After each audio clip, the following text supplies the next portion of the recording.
And hello, everyone. Welcome to Oscar Talks Oscar Talk. How about that title? Everyone, the last few weeks, this is the third time that we are live with you guys here on Facebook Live and YouTube. And everyone asks me, why the title? Why Oscar Talks Oscar Talk? So it comes from, of course, everything starts with Gary in this house, like the name of my blog. What would Oscar do? Because everyone calls into this house or send me text messages and stuff. It's like, what should I wear? What should I do? So it's like, what would Oscar do? That's how my blog came to be, or the title of my blog, which is basically a journal. I see all these outlets in the media as a journal. It is my need either to be in contact with you guys and the community through this pandemic, like I'm doing with this video blog or this show, I would call it show, or my blog that is just a journal of what I see, I think about design, life, whatever is it. So with that in mind, then one day talking to Gary, I said, we're going to be stuck for a while. What do I do? How do I get close to the community? And then I spoke with Carrie Pena, and then she introduced me to this live streaming service. I paid the fee. On a weekend, I decided to like click here and there, and I realized this is a good way to start video blogging. And then I realized, no, no, no, no, no, no. I'm just going to have special guests, and I'm going to create a show so I can talk to some people. Gary's here. He needs to tell me something. The video, the video has no sound on Facebook. I don't know. Let me see. I think it's happening. I think it is okay. You have to turn your you turn it off because you are in the house. So that's Gary, my tech person in the background. He says that the video has no sound, but the video has sound. So last week we had Letitia Fry, and I had a bunch of issues with the technical portion of this live streaming. So I apologize. I am so sorry. This is not my trade. I'm doing it all on my own. Like I said, now, if you see that, I call it Studio 2, that's that camera, and that's an old cell phone that I just added to be part of what the production is of this show. So this is all homemade. I'm very excited. But as you know, I have a guest every every week, and I'm trying to talk to either people within the world of arts that Gary and I support, or the world of arts as a whole, or individuals that make a difference in our community. Last week we had Letitia Fry, who is an incredible advocate through her job and herself to our community and the nonprofits that make this town move forward in the world of giving or nonprofit. And every other week, I'm trying to fit in someone from the world of arts. We had Paula Taylor on my first show, the premiere, and it was fantastic because we talked about Arizona Theater Company, and we talked about her life, and we talked about all things Paula. And then today, I happen to have an incredible new friend, actually, a new friend. We know each other for a while, but he's one of those individuals who excel to be themselves and who brought to this town when he moved 4 years ago all who he is, and brought an incredible force to a trade that we all love or are learning to love if you are not fond of this trade. So I'm going to set the screen so I can introduce our guest today.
So with us, Joe Specter. That was amazing, Oscar. Thank you for that. That was a great intro. Absolutely. How do you see your life through the camera with all those pictures and all these things that happen through life? Yeah, no, it's amazing. There's some wonderful memories you shared there, and I'll have to get your secrets on how you got all of that at some point. Burn the negatives. I have my people. Let's call it like that. I have some people that help me to put all these together, and That's some of them amazing. live with you, right in your house on Yeah, the second floor. that I believe. She's Yeah. conspiratorial. So thank you so much for joining me tonight. This is a true pleasure to have you. Like I said, when you move to a new city, you don't do only your job; you bring all of who you are. So thank you so much for being with us. It's great to be with you, and I'm super excited for you to get this show off the ground and to be part of one of the early episodes. I really appreciate it. Let's see where we go. This is independent. No one is paying for this. We pay for the live stream system. And like I said, this is all the computer we use in the office in the second floor where we live. That a phone, old phone, a laptop, and a phone. This is all homemade. And I'm very happy. This is not paid by anyone, so we're independent, and Fantastic. every community is listening to us. So I'm very, very excited. But as you know, I created segments because I think a conversation that is dynamic and let us see a little bit of you as Hmm. on your personal side and a little bit of your job and how are you dealing personally with all the situation we're going through and at work. I wanted to ask you first and foremost, and I'm asking this to everybody because I'm writing a paper, and as you know, I'm an architect, and I work with a company that does a lot of interiors. And there's now a question. There's always this question that now is coming to place when you have to go back to your day-to-day life, and Hmm. is our spaces. So I'm going to play this for you, and I need to put your name, and I need to get your vote. So uh, look at this and tell me, what do you think? Okay.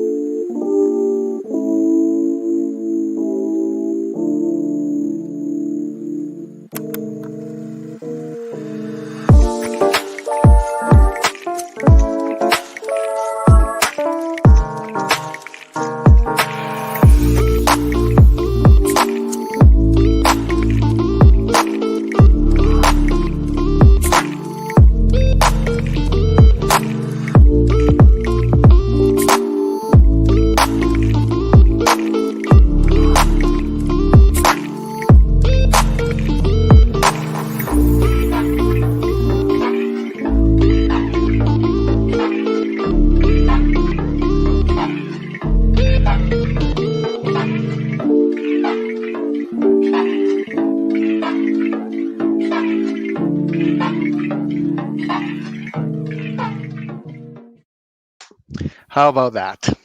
We got to keep the music going. Isn't that great, great beats? It's all like tiki tiki tiki. So which one of? So I want to record your answer and why. Okay. Okay. So A is. Wait, I have to. Can I see the images real quick? I can tell you which. I I have a have to very remind clear you. So, answer. so okay. So A is the Plaza Athénée, like Uh, ping, ping, ping, ping, ping. I don't have them. Let me see. I don't have them okay. individually here. One of them has cooler gray colors with the seats facing each other, and one of them is creamier color with a more old-fashioned sort of chandeliers and with the seats facing it. Correct. So one is the Plaza Athénée Hotel in Paris, and is very old world. It was designed back in the, I believe, 19th century, the beginning of the 19th century, and it kept its formality. And the other one is a new hotel out on the outside of, I think it's Arrondissement. I think it's the number 5 in Paris, and it's new, it's modern. So both have the lobby area, and both have the same qualities in terms of environment, but both have very different looks. And on top of everything, we're talking about social distancing, cleaning, all the factors that you can think of Hmm. play into your decision. So out of the two, Yeah. which one you like? The one that I organically am drawn to was the Atane. Um, That's A. it, that was that was a very emotional reaction for me, and Hmm. it had to do with the warmth of the space. To me, Hmm. that creamier sort of there was sort of more peach and yellow in the light, Hmm. and I was drawn to there was spacing between the seats, Hmm. between the tables, but I liked how the way that all the chairs were angled toward the center of the space Hmm. created a feeling more community for me. The other Hmm. space, all of them were pairs of seats that faced each other. Hmm. The color of the space felt more sort of emotionally distant, and I didn't connect with that. Okay, so So then casting for for Atane, the letter Atene. A. Perfect. Letter A. So perfect. I'm going to log this in. I'm asking all my guests, and I just through social media, I've had asked a number of people. I need at least 1,500 answers. I'm shy to get to 1,500, so I have a good body of number of people that I can attest. What do they decide? Which one and why? Is more of the why that I'm thinking of right now because of Mm-hmm. the current conditions.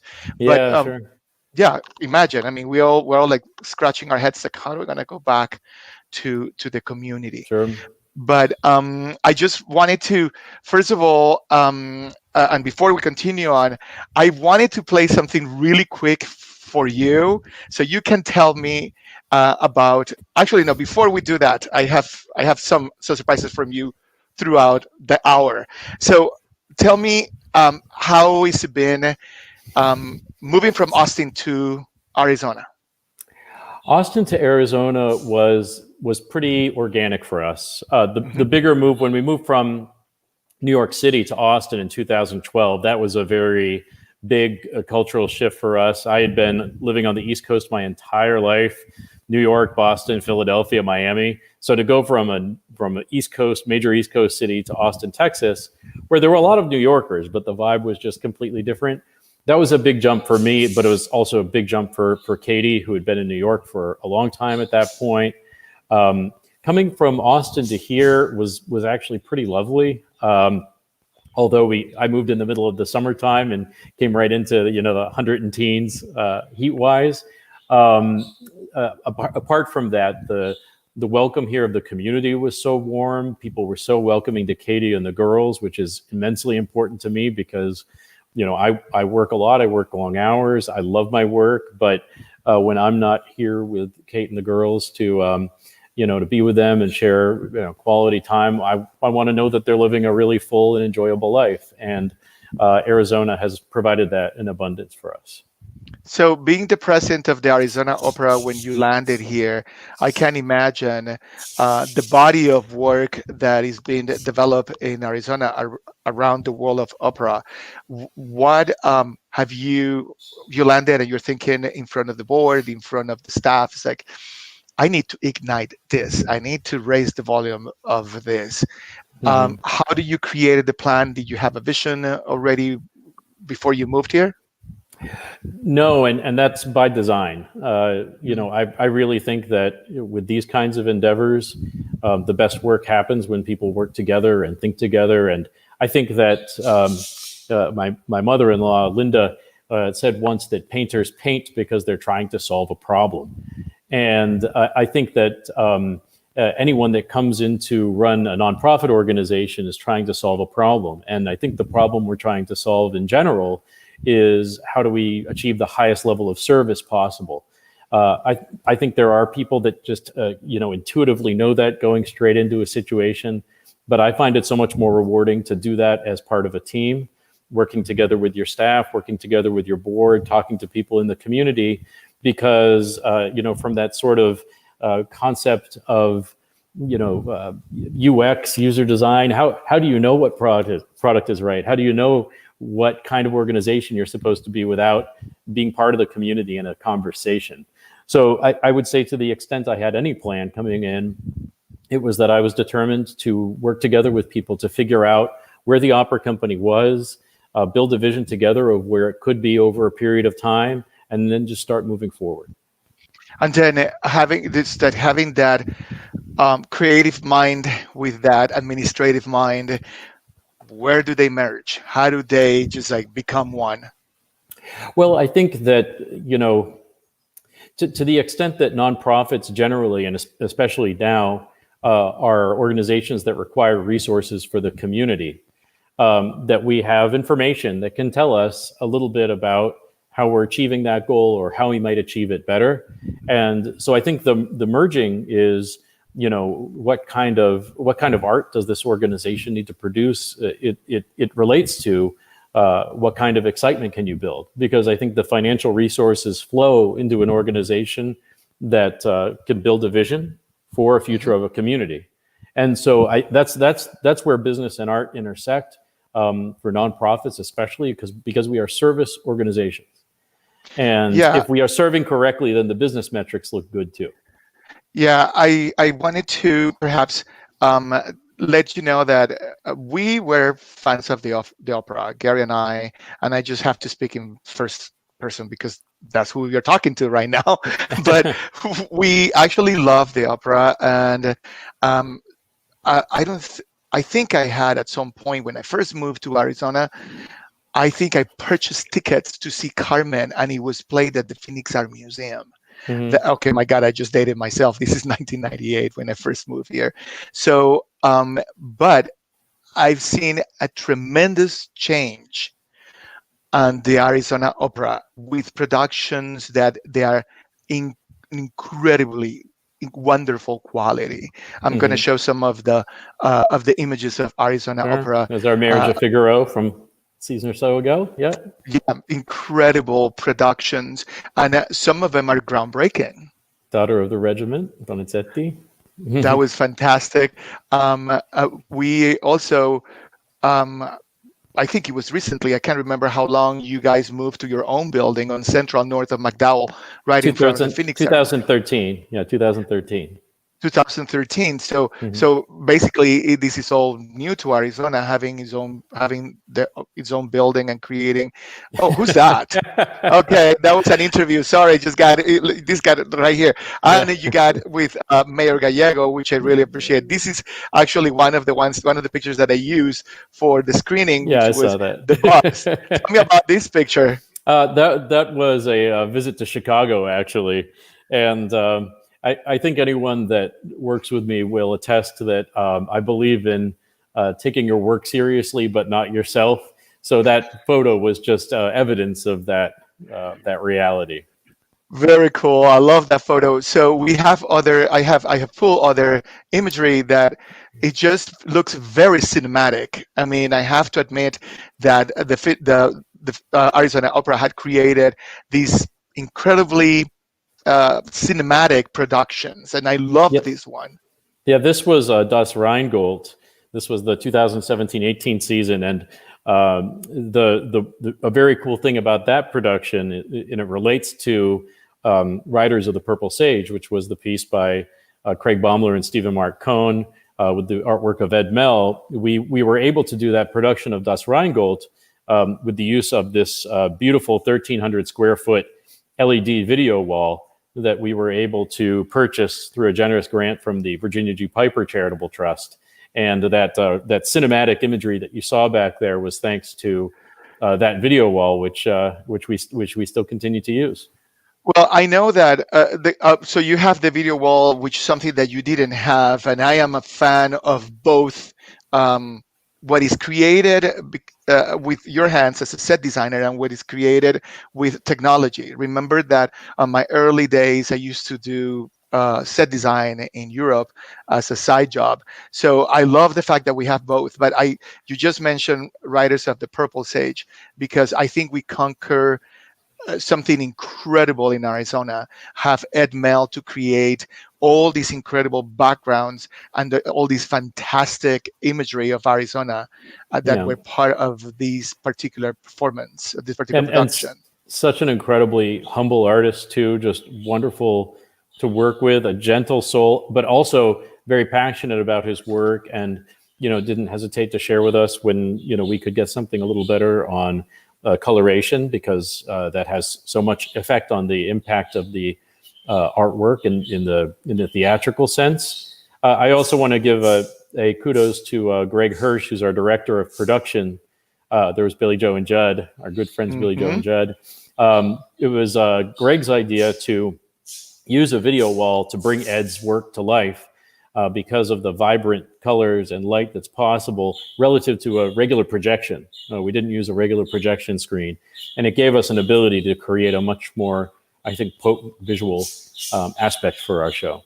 This is Ed Mel in the middle of the installation. To me, it was the last opera that we saw before all these happened. That's right.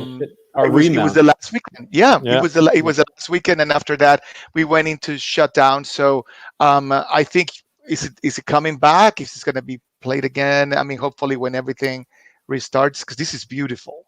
We were able to complete this run of Riders. We were able to get through this run, and that was our second run of Riders of the Purple Sage, a piece that we just really believed in. We brought it back only 3 years after its premiere in 2017 because we believe in the work so much on all the levels. And so we absolutely hope to be able to see this on stages around the country over a course of time. Yeah, if you are not from Arizona, if you're watching these across the country or somewhere else in the world, we have an artist by the name of Ed Mel that is incredible. And Ed Mel created all these. This was commissioned, correct? This was a commission by the Arizona Opera to create this set design that is just exactly Arizona. It is beautiful. So I have to thank Arizona Opera for created this incredible piece of art that hopefully we will see it again. So I just wanted to take a quick moment because we're going to get you back in time. We talked about the present, and now we're going to just like flash back. This is like writing a book about our dearest Joe Specter and his wonder years. Oh God. Go.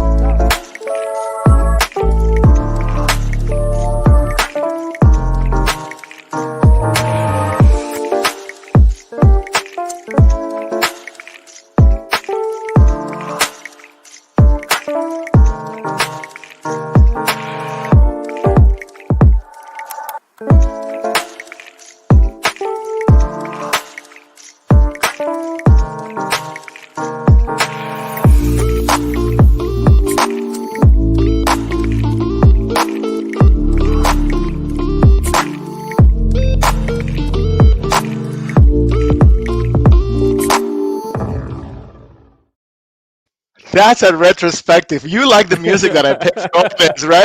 I grew up in Miami, you know. I know the beats. I was at the club, you know. I know. So then I went through social media, and I had an FBI agent in your own house that helped me to put all these together. And by the way, Kate, I'm sure you're watching upstairs with the girls. Thank you for the help in all this. So that was a little glimpse into the wonder years. So tell us about your early life before Arizona, before Texas, before New York, before 9/11 as well, because I know that's the reason why you and your wife left New York and decided to just get out of the city and try somewhere else. What happened before that? Where is early Joe?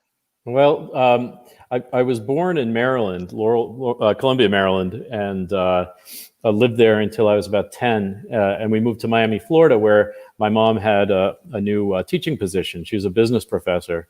And I started middle school in Miami at a school for the performing arts called Southwood, where I met some of my oldest friends who you referenced in your preview for the show, Martin Bejarano, Dave Beam, and Alex Lacomar.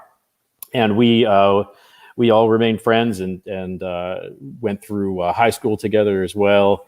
You know, I always had interests that lied beyond opera. In addition to my music background, actually, my original music intentions were to be in a rock band and be a rock singer for a living. That was my goal. And so when I met these guys, you know, when we formed we formed a band. The original idea was like this was the beginning of my career being a rock musician. But I spent 2 summers at Tanglewood during my high school years. Tanglewood is the summer home of the Boston Symphony Orchestra in Western Massachusetts, and it was during those 2 summers that I discovered opera in just a different way. I fell in love with it. It caught me off guard. And what I loved about it, and what I discovered in myself, was that I got the same rush listening to opera that I got when I was listening to just like a really awesome rock tune. But it was like a jewel that my friends didn't know about yet. And I sort of fell in love with the idea of being a part of sharing that somehow. So I graduated from high school, moved to Boston for my undergrad, and I went to Tufts University for political science and New England Conservatory of Music for voice. So I still had these sort of 2 tracks that I just had interests in addition to the opera. And when I finished that 5-year program and had bachelor's degrees from both of those schools, I decided that music was the path that I was going to pursue, and not necessarily the political direction. And so I did the artist thing and moved to New York. That was in 1998 when I think you said you came here to Arizona. Yeah, that's correct. I had a very low-level entry level administrative job at the Metropolitan Opera when I first got to New York, working in the house management department, working for a fantastic boss named Jim Naples. Jim was an icon. He worked at the Met, I think maybe over 30 years. But during the year that I worked for him, I got to know this remarkable man who was the longest serving house manager in probably half a century. In the 20, I think the statistic is right. Someone will have to check it out for me. But in the 20 years before Jim got to the Met, there were something like 18 different house managers. And so they were going through them, and Jim was just cut from a different cloth. He had been the VP of operations for the Yankees before coming to the Met, just like a totally different vibe. What a different kind of work.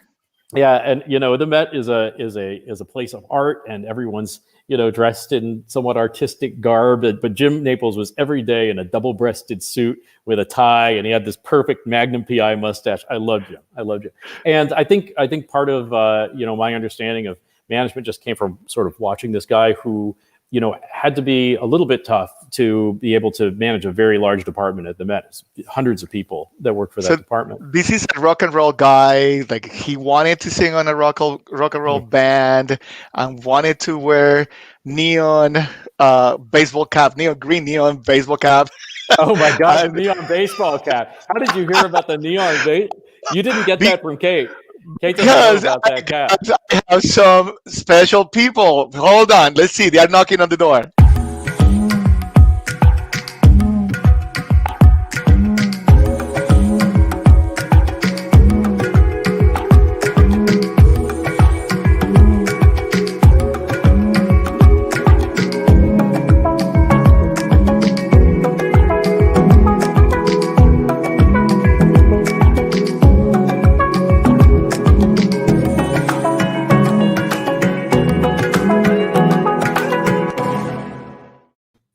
So I have to welcome the Fix out in the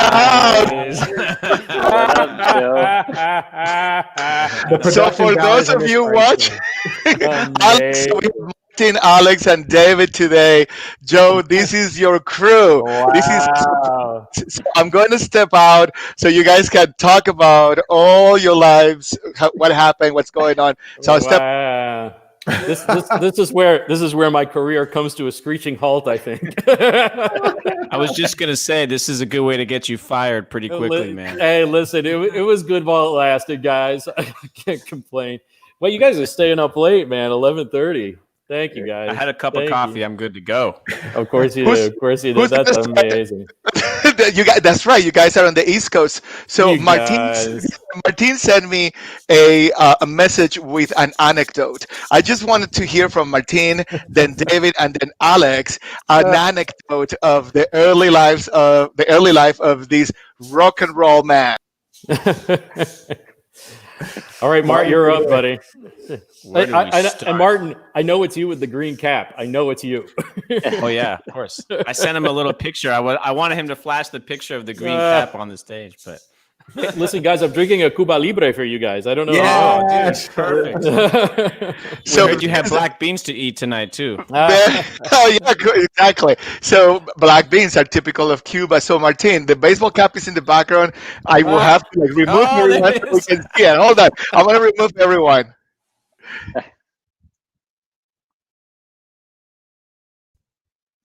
There it is, Joe.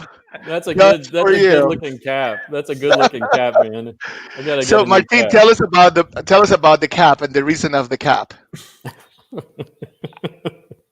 Joey just never took this cap off for like, I don't know, 3 years or something. 3 or 4 years. He just had to have this green cap on. It was like a security blanket, but a cap. Security cap. It was iconic, Mart. It was iconic. It was iconic. And then I think the funny part is, in 1992 in Miami, of course, the big Hurricane Andrew came and wiped off, and particularly hit the area where Joey, Dave, and Alex lived the hardest.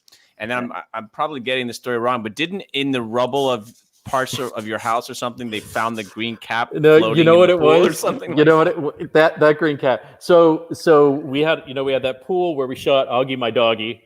And yes. That's a good story. Shoot. So I think there might have been a tornado that came through that area because everything from my bedroom got sucked out the window and went into the pool. And the pool was it looked like it was just brown. It was opaque. Yeah. But 3 feet under the surface, you could see this glowing green object. It was like an alien object, and that was the only thing you could see in the pool. The rest of it was just like mud. But that's so all of you watching this group right here, I think we have most of you are the Figs, right? That's the name of the band. Am I right? That'll work. That'll do.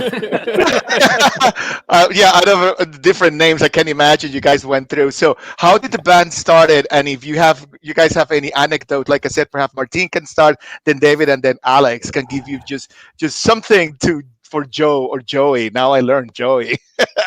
Something that you remember that happened in the past with this band, and then it's is unique of the tradition of the Figs.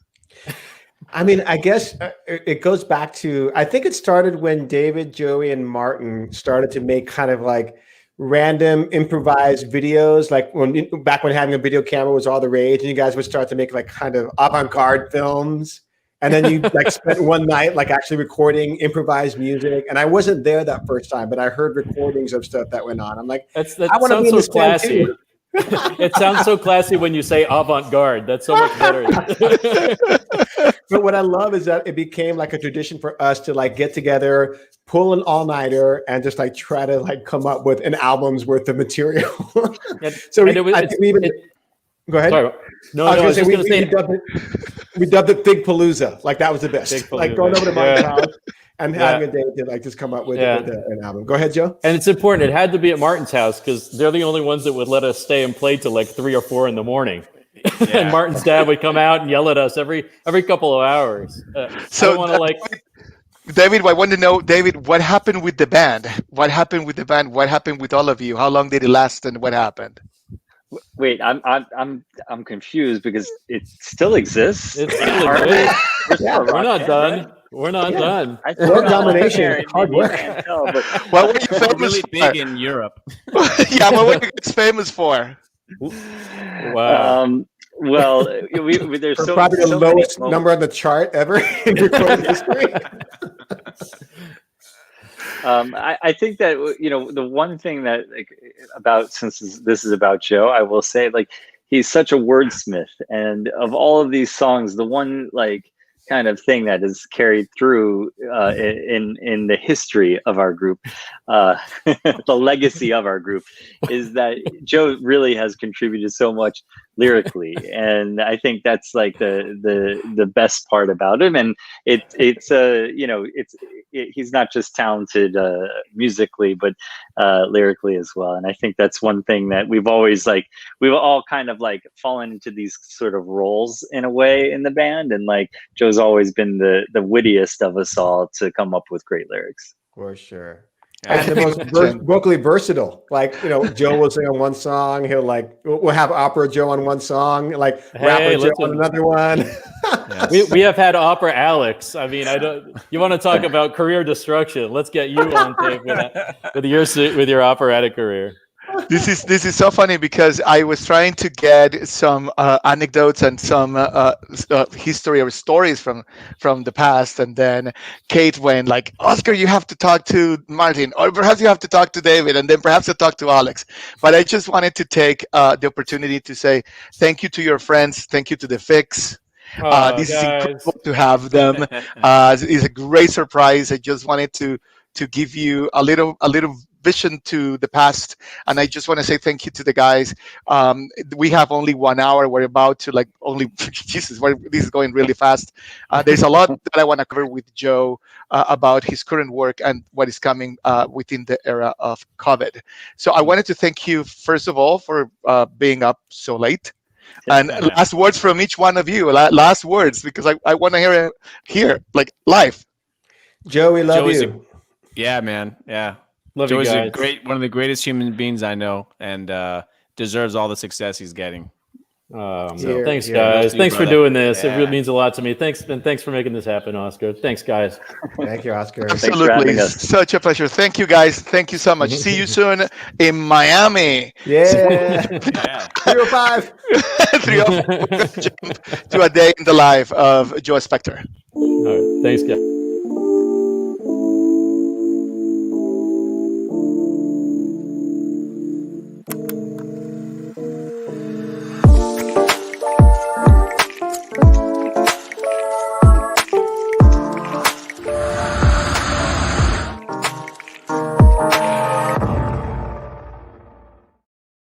That's an iconic picture, and it's my favorite picture of Joe right now. I'm going to use that picture of the man in the microphone singing away.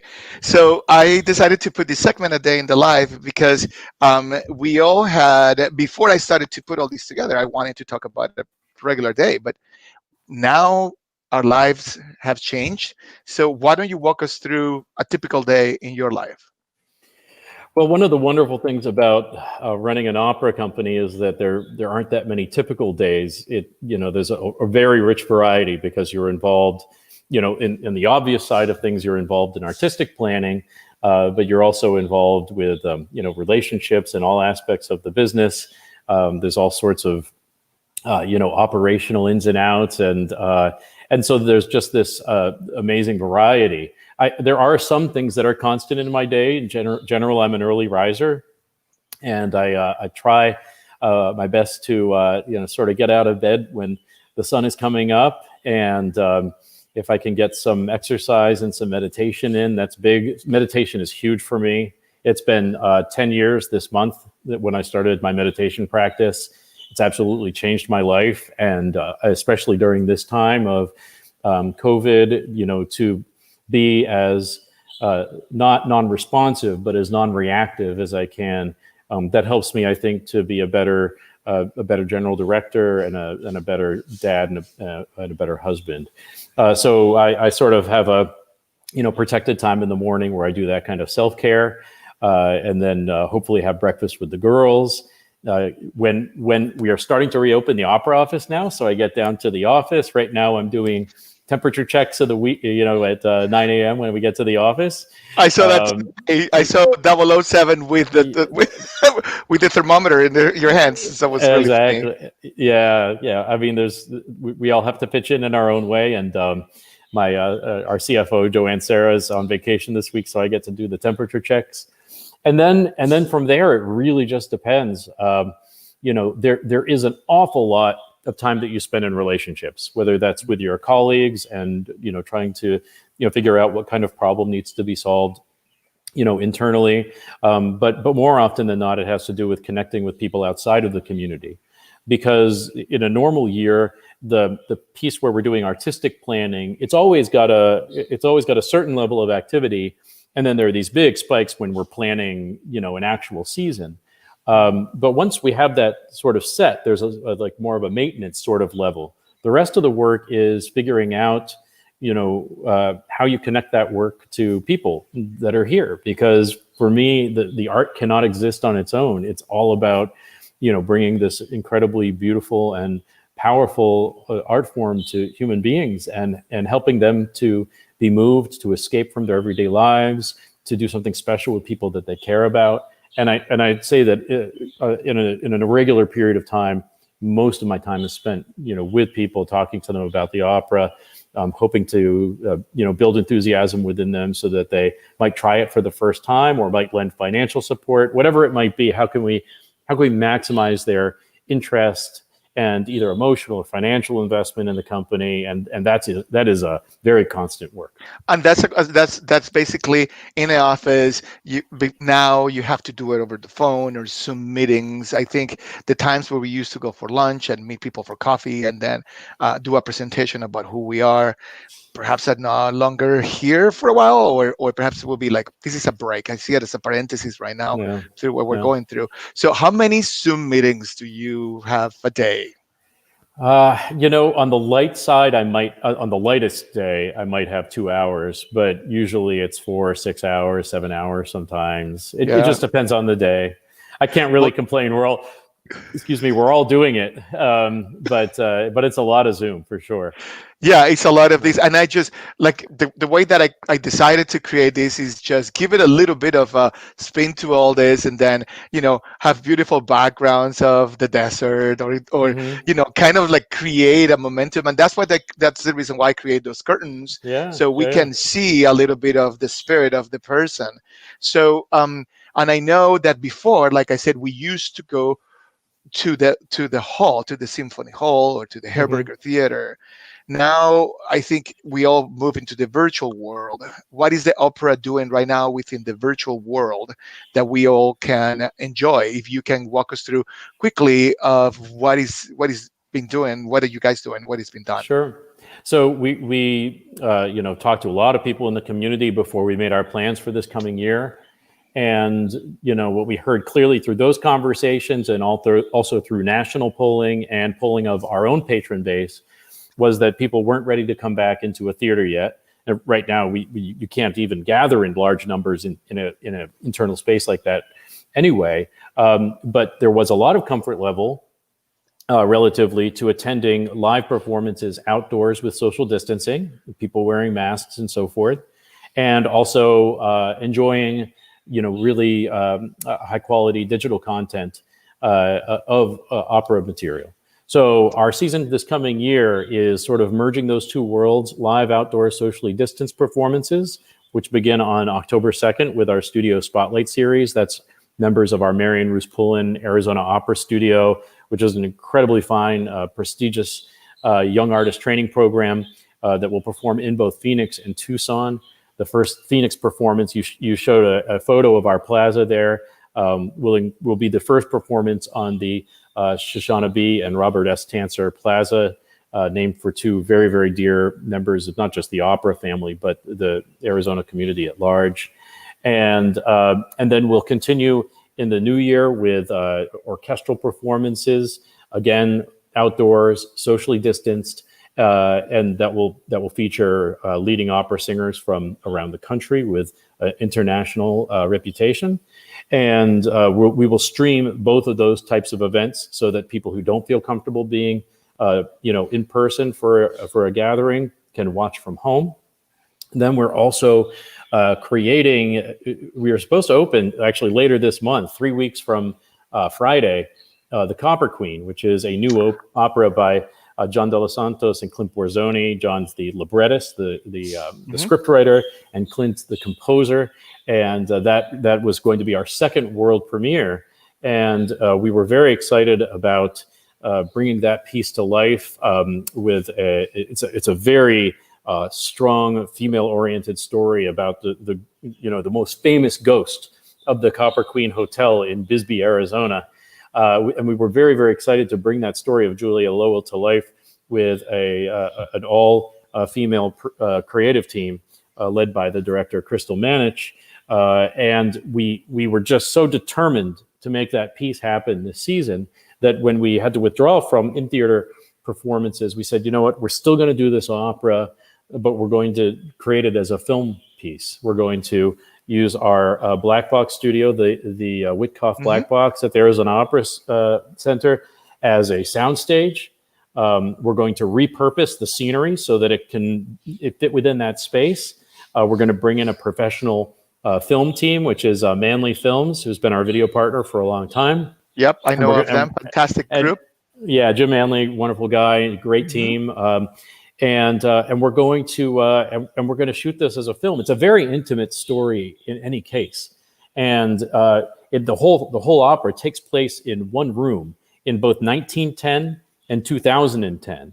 And by moving this into a film, we can create dimension to this intimate and very sort of gripping story that would be actually a little bit harder to create in a proscenium theater. So we're excited about it. It's a wild first time for us to endeavor in this medium, but we're excited and a little bit scared to do it. And I think the best things in life come when you do something you're a little bit scared of.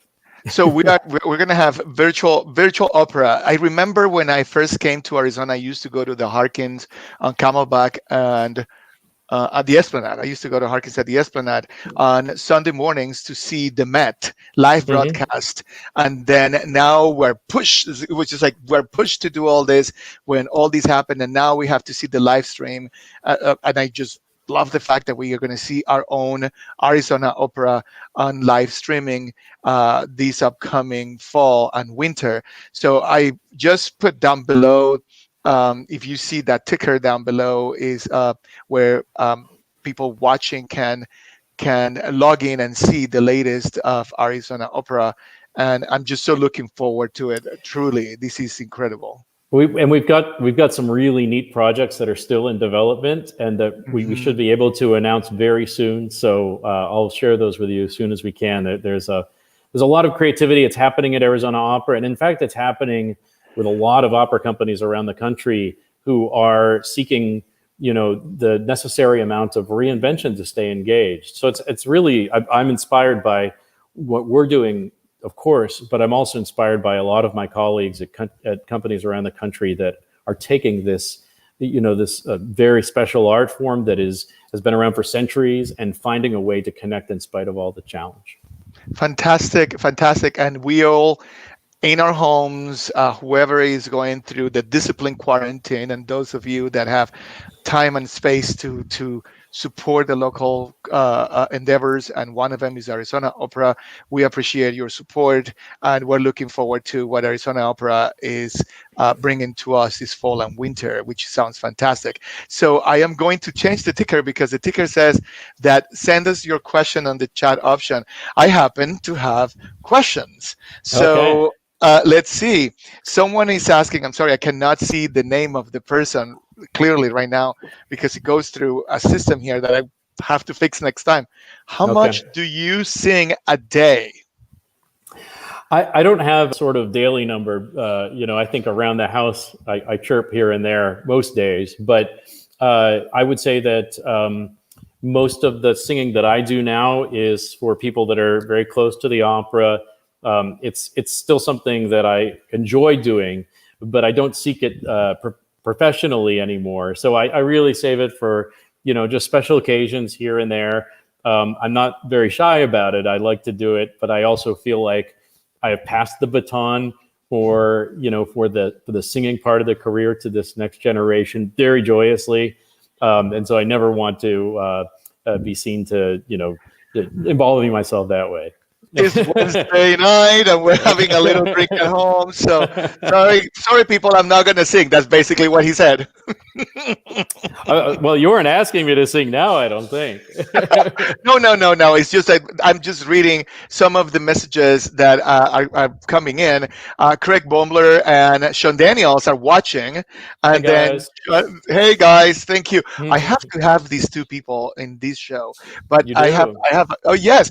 Well, I will talk about it before we finish today, but I had a special guest, and my special guest for next episode sent me a text today, and I had the screen and everything ready, and he will be flying that day and would not be able to be with us.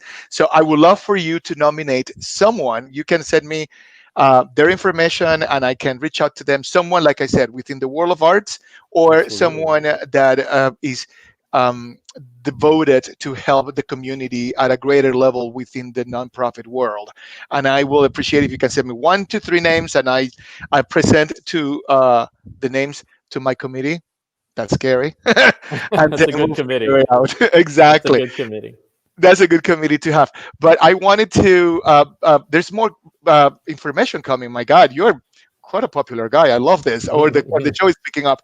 But I know, like I mentioned before, we happen to be before all these to be present and to enjoy the atriums and hallways and stages in our community.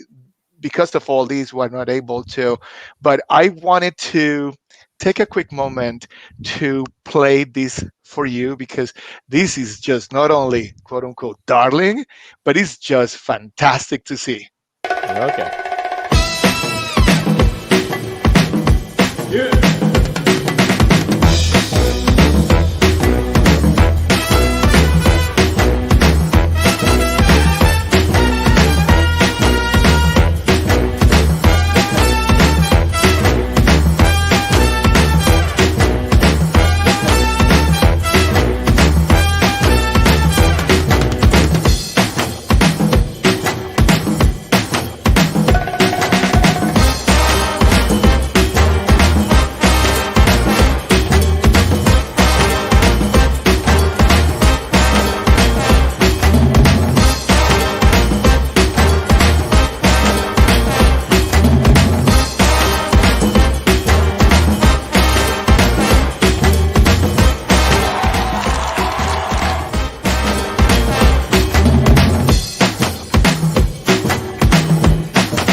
That was great. That's my I'm muse. clapping here. I'm clapping. That's my muse. It's so great to see all this.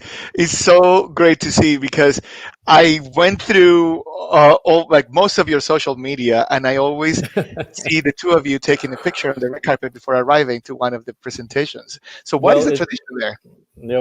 Well, the biggest part of the tradition, first of all, I'm so fortunate to have met the love of my life, and I mean it seriously. She is my muse. She knows she's my muse. And then she produced two little perfect muses in Sophie and Charlotte, and that's Kate. And we've been together since late 2001. We just celebrated our 16th wedding anniversary, and we've been through a lot together. And in fact, the day we met, it was September 10th, 2001. And we were rehearsing in the chorus of La Boheme together at a tiny opera company in Upper East Side of Manhattan called Da Capo. And of course, the next day was September 11th. And it was, only opera that really kept me on track at all. And getting to know Kate during this, profoundly difficult time, I think was sort of a galvanizing force that we met during crisis, and we have learned how to handle that together. And as many people know who are close to Katie and I, and we're not private about it, because we feel like it's an important part of our story. In the summer before my last year of grad school at the Academy of Vocal Arts in Philadelphia, and you had a number of photos of productions I was in during that time, Katie got very sick and had to have emergency open heart surgery. And it was a part of the catalyst that began to change our lives and resort the priorities that we had for ourselves. It had to do with family. It had to do with art. And ultimately, we found ourselves in this place where we get to contribute very meaningfully to our community through leadership of this opera company. But we do it together. And all those photos on the red carpet, that's not just about Kate's mind-blowingly large gown collection. It's about Kate's commitment and my commitment, that together we really are seek to do this as a team, and to model how hopefully a couple can be in the arts. And she plays second fiddle to no one. We really do this as a partnership. whether it's raising our family or running the opera company. She's a source of knowledge and inspiration, and I'm just the luckiest guy. And we are all witness of all that love, and we've seen you guys since you landed here. We've gone through some of the up and downs with Kate's health, and we are a support to you guys. The entire community is, and I want you to know that a lot of us are watching you guys as a family. And actually, Bob Cooper says, "Go go go, Joe." Jolima Otalara sends love to Oscar and Joe, but just to let you know that we are support not only within the world of arts, but also on the personal side, because when we have talented and valuable people in our community, we must keep them. This is a town that is very transient, or it was. I have 22 years here. You have about 4 years, but we want you here longer with your family. Thank But you. I happen to have 3 girls that wanted to say hello to you. I think that they are here What's that watching. for? It's late. And it's late. I think, hello, Kate. I think the Wi-Fi is not connected. Let's see what's going on upstairs. We'll be right back with them. Something is happening. So let me see what happened. But they wanted to say hello to you. Like I mentioned, we are your support. We tremendously appreciate all of what you do in the community. The girls have to go to bed, but we're about on the hour. But I just don't want you to go. I think They're heading this way, so they're heading down the stairs. Oh my yeah, God! I don't think you need to switch cameras. They're marching in. Here they are. There's everybody. Hello, Charlotte. Hello, Sophie. Hello, Kate Keenan. Thank you so much for your help on connecting me with everybody. He says thank you for helping with everybody Tell him. and been connecting with everyone. Yeah. Thank you so much. It's so awesome to be here. For some reason, we were just upstairs and it was just cutting in and out, and so I was like, "Let's just go down there. This is silly." This is so great. I happen to have the entire family with us.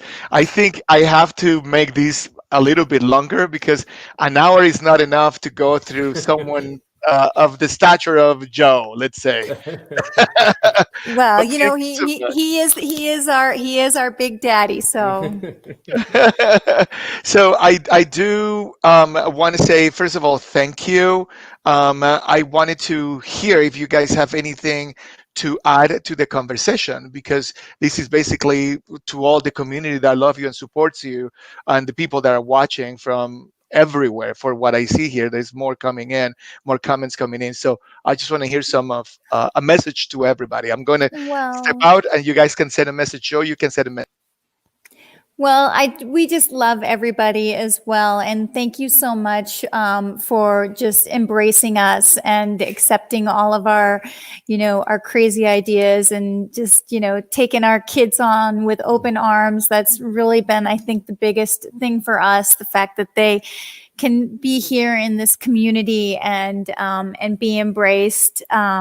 Is really huge for Joe and I, and so that aspect of it has been especially wonderful for us. And yeah, so I don't know, Sophie, do you have anything you want to say to everybody? Do you want to say hi? And thank you? That's a big shoving anybody. Coming from a performer. This is coming from a performer who just played, who just sang for Valley Youth. That's right. Well, she is. They are little stars, both of them. Did you enjoy singing for Valley Youth Theater? Bob's on. I think Bob's watching the show. I did. Yeah. That was Hi, Bob. And I think Craig's on, and Sean Daniel. We might even have some of our family, our Oregon family might be on, and I think Lauren is on too. So this is so fun because I wanted to get more. There's a lot of questions here and shout outs, but I have to go through them. This is like a roulette, so I have to capture when they come in. But Okay.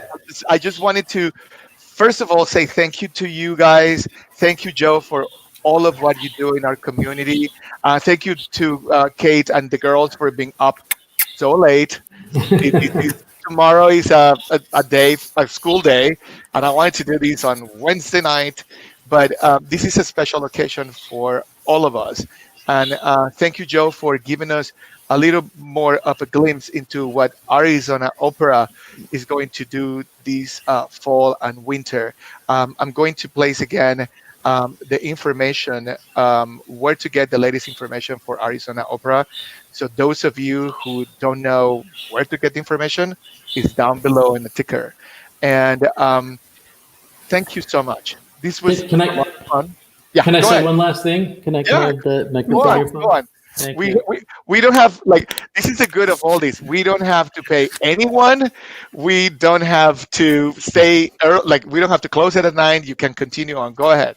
Okay, so I've seen in the little scroll here friends like Bob Cooper at Value Theater and Craig Baumler, our friend and composer, and you've mentioned a few other folks, Sean Daniels, Arizona Theater Company, and I just want to just sort of acknowledge, what a challenging time this is for the arts, how special this artistic community is, and how determined I know that our colleagues are to not just get through this, but to continue even through the crisis, serving the community as fully as we can.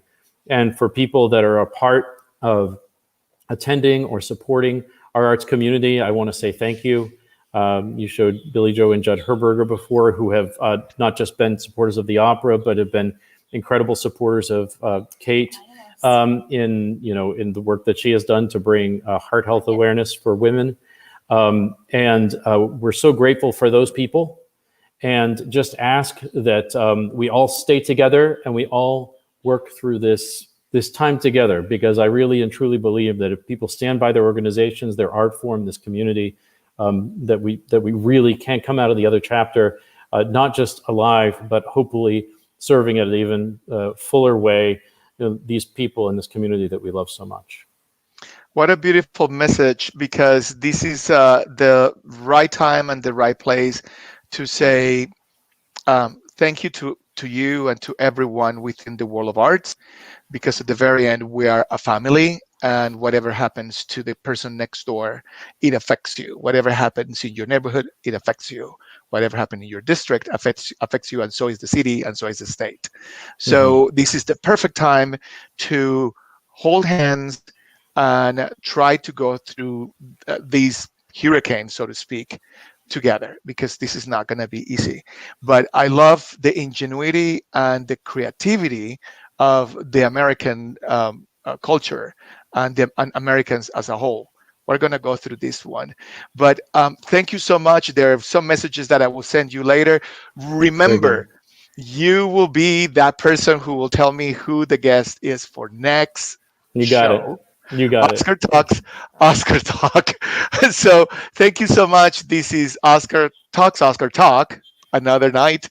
And I hope to see you next Wednesday night. Thank you so much. Take care, Oscar. Thanks for having us. Really appreciate Thank you, everybody. it. Bye. Bye. Bye. Ciao.